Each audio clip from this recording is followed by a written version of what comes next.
క్రీస్తునందున్న ప్రియులకు ప్రేమతో వందనాలు తెలియజేస్తున్నాను.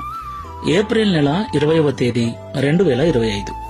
ఈ రోజు దేవుడు మనకు చేస్తున్న వాగ్దానం ఏమిటనగా రోమాపత్రిక 4వ అధ్యాయము 25వ వచనం. ఆయన మన అపరాధముల నిమిత్తమై అప్పగింపబడి మనము నీతిమంతులముగా తీర్చబడుటకై లేపబడెను. ఆమేన్. నా ప్రియమైన సహోదరి సహోదరులారా, ఈ మాటలు వింటున్న మీకందరికీ మొదటగా మన రక్షకుడైన యేసుక్రీస్తు ప్రభుల వారి పునరుద్ధాన దినపు శుభాకాంక్షలు తెలియజేస్తున్నాను. దేవునికి మహిమ కలుగునుగాక. ప్రియులారా, అందరూ బాగున్నారు కదా? మీరందరూ బాగుండాలని ప్రభు సన్నిధిలో ప్రతిదినం ప్రార్థిస్తూ ఉన్నాను.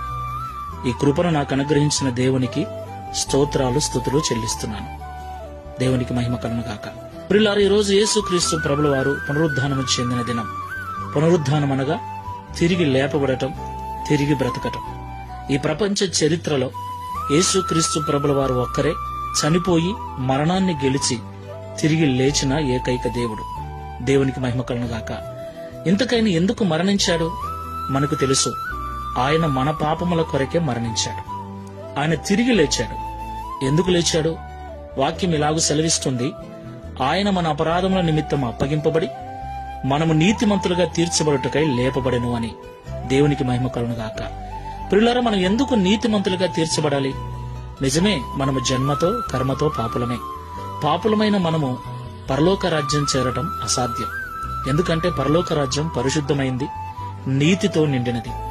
అపవిత్రమైనది, అనీతితో కూడినది ఏది అందులో ప్రవేశించటానికి వీలు లేదు. కాబట్టి పాపములో ఉన్న మనలను, అపరాధములలో ఉన్న మనలను క్రీస్తు తన రక్తమిచ్చి కొన్నాడు. తన ప్రాణము ద్వారా, తన రక్తము ద్వారా మనల్ని పరిశుద్ధపరిచి నీతిమంతులుగా చేశాడు. ఇప్పుడు దేవుని రాజ్యం చేరుటకు మనము యోగ్యులుగా మార్చబడ్డాం. దేవునికి మహిమ కలుగునుగాక. కాబట్టి దేవుడిచ్చిన ఈ యోగ్యతను పోగొట్టుకొనకుండా జాగ్రత్తగా జీవించుదాం. ప్రార్థన చేసుకుందాం. ప్రేమ స్వరూపమైన తండ్రి, పరిశుద్ధుడైన ప్రభువా, మీకు స్తోత్రాలు.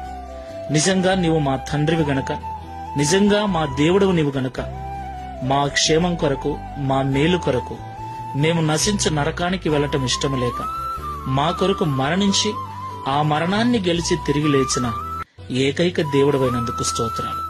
ప్రభువా, మమ్మల్ని నీతిమంతులుగా చేయుట కొరకే, పరలోక రాజ్యం చేర్చుట కొరకే మీరు తిరిగి పునరుద్ధానుడవైనందుకు స్తోత్రాలు.